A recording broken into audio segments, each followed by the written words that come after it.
Welcome to DepthCast, where powerful books become bite-sized stories to help you grow 1% every day.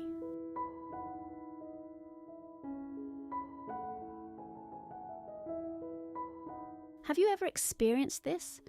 The harder you try to achieve something, the further it seems to slip away. You stayed up late working overtime, but the project still ended in failure. You poured your heart into raising your kids, but they became more and more rebellious.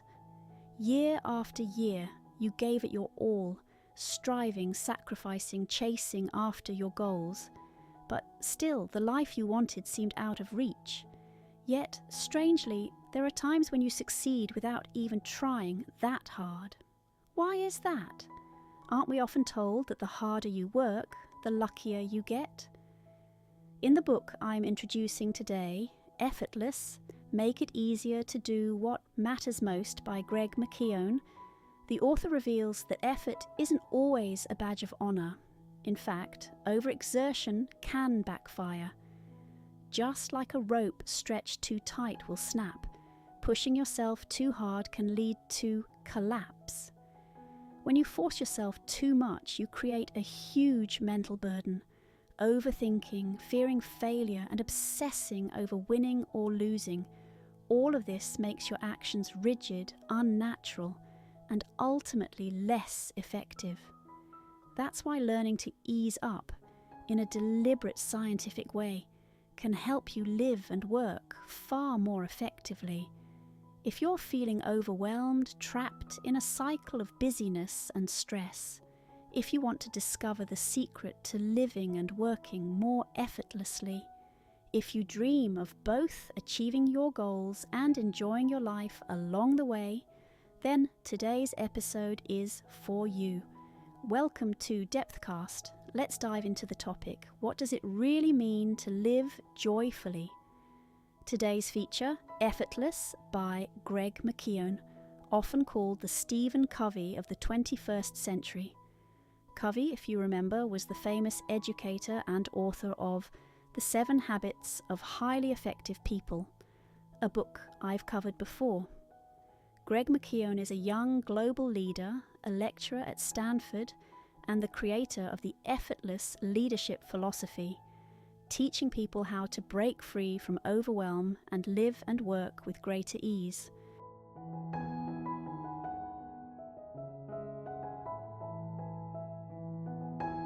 When life feels suffocating, overexertion might be the cause. There's a story in the book about a man named McGuinness. He worked relentlessly at a finance company, putting in over 80 hours a week and outpacing all his colleagues. Thanks to that, he was promoted rapidly and in turn worked even harder. He often stayed at the office until dawn, driven by the motto, "Hard work solves everything." But after the financial crisis hit, McGuinness was laid off, just like many others who hadn't worked nearly as hard. Devastated, he thought, "What did I do wrong? I sacrificed so much. Why did this happen to me?" Sadly, McGuinness's story isn't unique. Many of us grind from morning till night, losing ourselves in endless to-do lists with no time left for ourselves. From a young age, we're taught that success demands suffering, that to succeed, you must be ready to endure hardship and burnout. But overexertion often leads to the opposite effect. When you care too much, when you force success at any cost, stress builds up. And the more stressed you are, the more likely you are to fall into the trap of the harder you try, the worse it gets. McKeown offers a different path. Pause often. Ask yourself, is there an easier way? Even in complex fields like physics, breakthroughs often come from simple insights. Einstein's theory of relativity, one of the greatest scientific revolutions, started with basic principles like conservation of momentum. The truth is, even the most important things can be done in an easier, more natural way. if you're willing to trust in simplicity.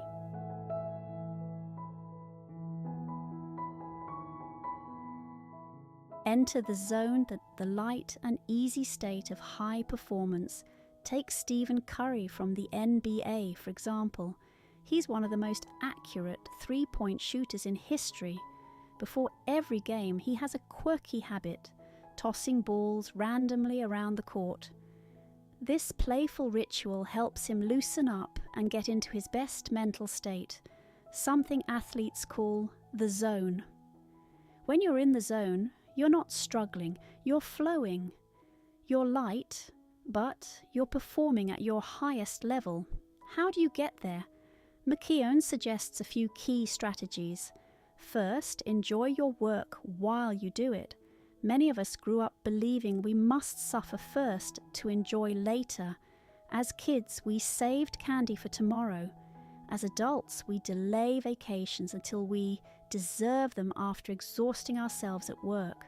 But when the moment to enjoy finally arrives, the joy is often gone. This mindset teaches us that work is pain and rest is pleasure. But that's not true. You can absolutely enjoy your work as you do it. According to McKeown, one of the biggest principles of effortless living is this: work and enjoyment are not opposites. If you can't find joy in the process itself, you'll always find work burdensome. So instead, start treating work like play. Add small rituals to make it enjoyable. For example, Beethoven used to count exactly 60 coffee beans every morning before brewing his coffee, a small ritual that made his day feel intentional and inspiring. In ancient Rome, even a young man's first shave was celebrated as a sacred ritual. Nowadays, our fast-paced lives have stripped away these small moments of meaning, and without them, work feels heavier and more lifeless. So why not bring joy back into your work? Get creative. For example, before I start writing a podcast episode like this one, I'll place a fresh flower vase on my desk. The simple beauty and fragrance lift my mood and set the tone for a light, creative day. Another tip: use habit prescriptions. Pick a familiar action as a trigger for a new habit. Example, every evening after turning on the lamp and lighting a scented candle, you pick up your book and read. When the first action feels enjoyable, it naturally leads into the next, creating a seamless chain of habits. Once this becomes automatic, you'll realize nothing is as hard as you thought.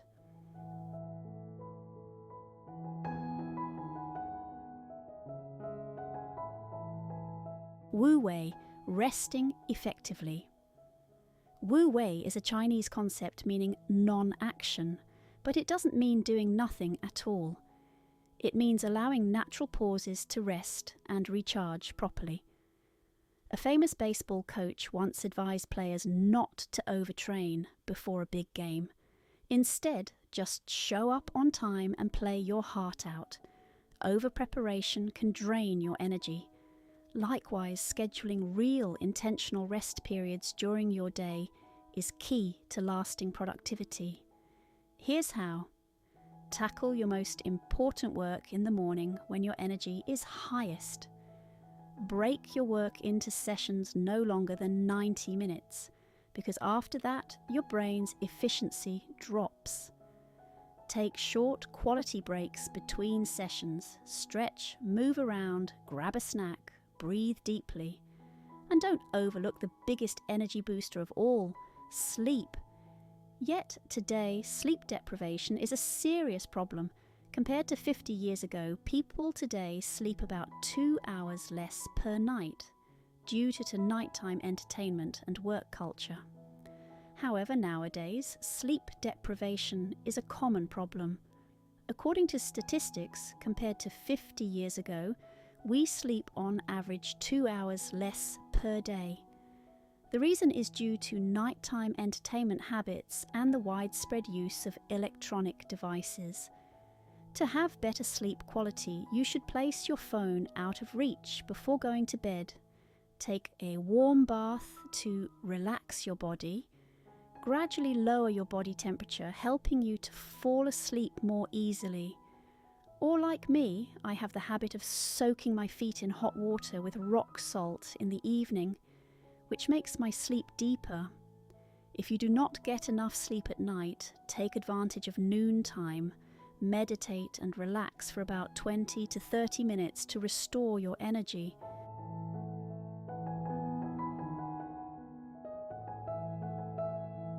Next is the third way to live and work in a light state, which is to hire gratitude and fire complaints. The author of the book, The Innovator's Dilemma, Harvard professor Christensen, once proposed a very interesting concept. He said that customers buy your product to hire it to do a certain job. For example, a person who buys a cup of coffee from you is actually hiring that coffee to help them quench their thirst. They hire it because it is useful to them. Therefore, Christensen believed that when you want to sell a product, you need to think about why others want to hire this product and what benefit it can bring them. Similarly, when you want to be good to yourself, then negative emotions like complaints, sadness, dissatisfaction, if you hire them for yourself, do they bring any benefit to you?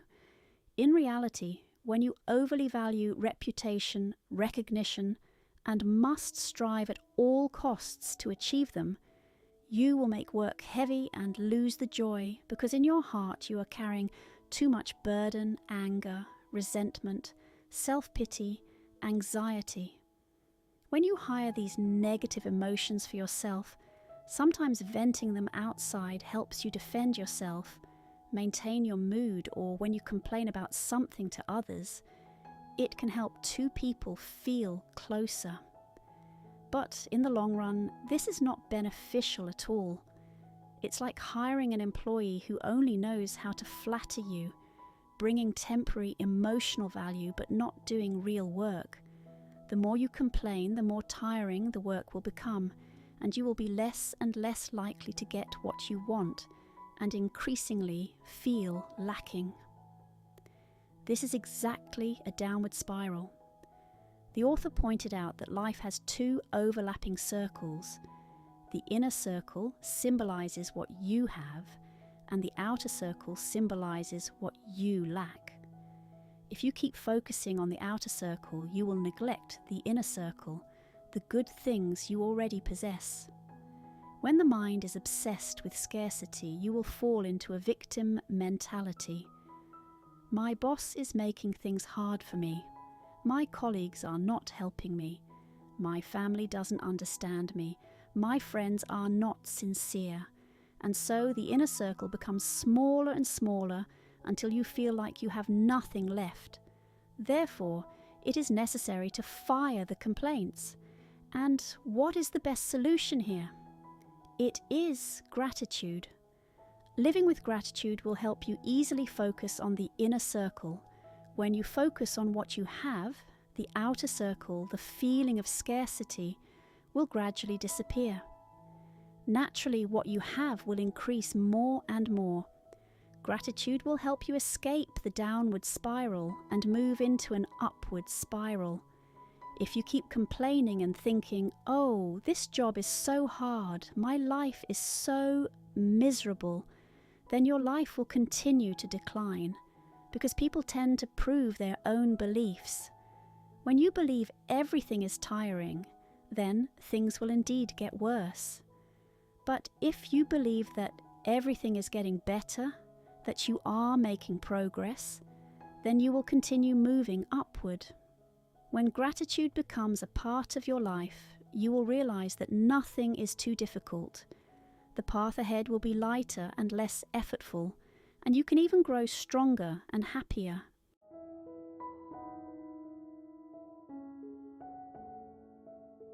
High concentration, doing less but being more effective. There is a technical term in meteorology called a microburst. It describes a strong wind lasting 10 to 15 minutes with speeds up to 97 kilometers per hour, strong enough to knock down big trees. The author says that when working, we should also apply this principle, spend 10 to 15 minutes in extreme focus to create a strong wave. For example, if you need to write an important report, start with the simplest thing.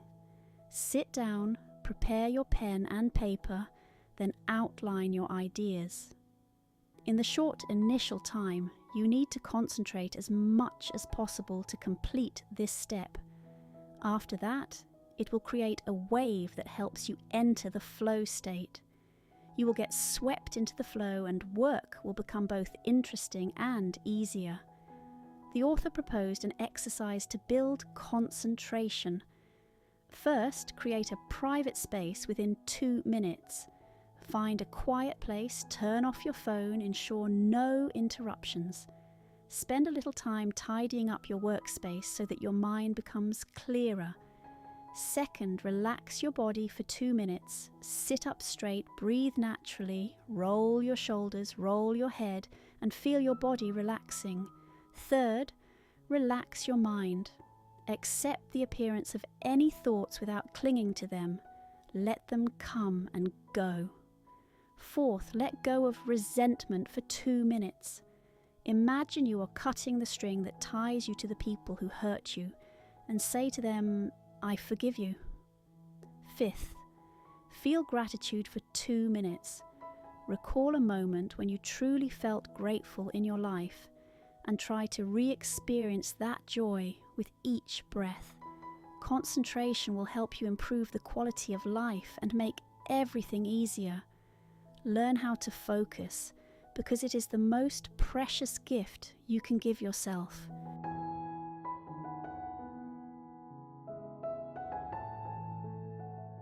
Stop putting huge pressure on yourself, and don't put pressure on others either. Many years ago, I was someone who loved putting pressure on myself, setting steel discipline. Once I had a goal, I had to accomplish it, and I had many goals.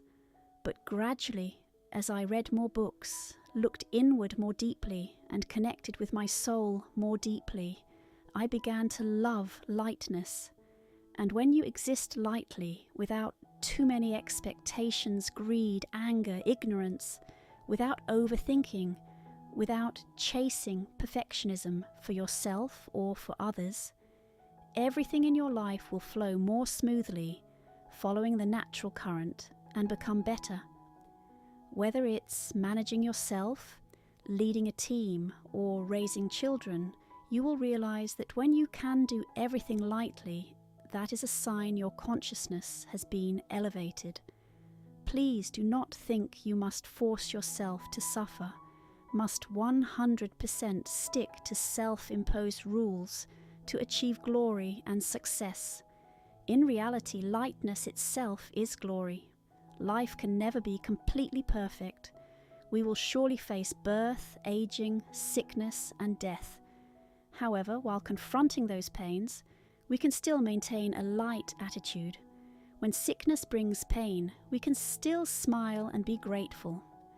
When work is overwhelming, we can still find ways to relax and make our soul more interesting. Life does not have to be hard or complicated.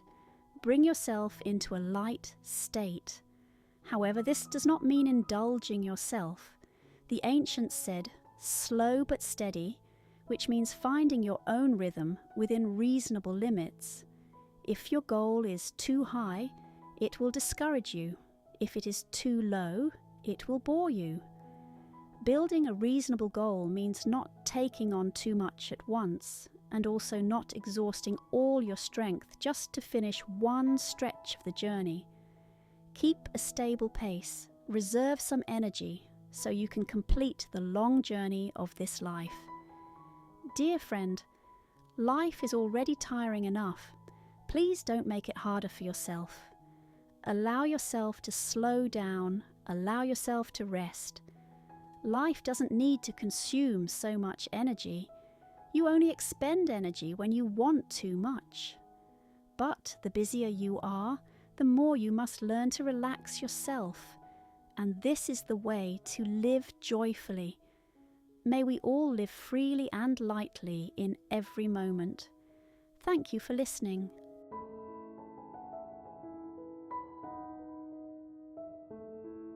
If this book sparked something in you, take a moment to like, subscribe, and share it with someone on their growth journey. Until next time, keep learning, keep growing, and keep becoming 1% better every day.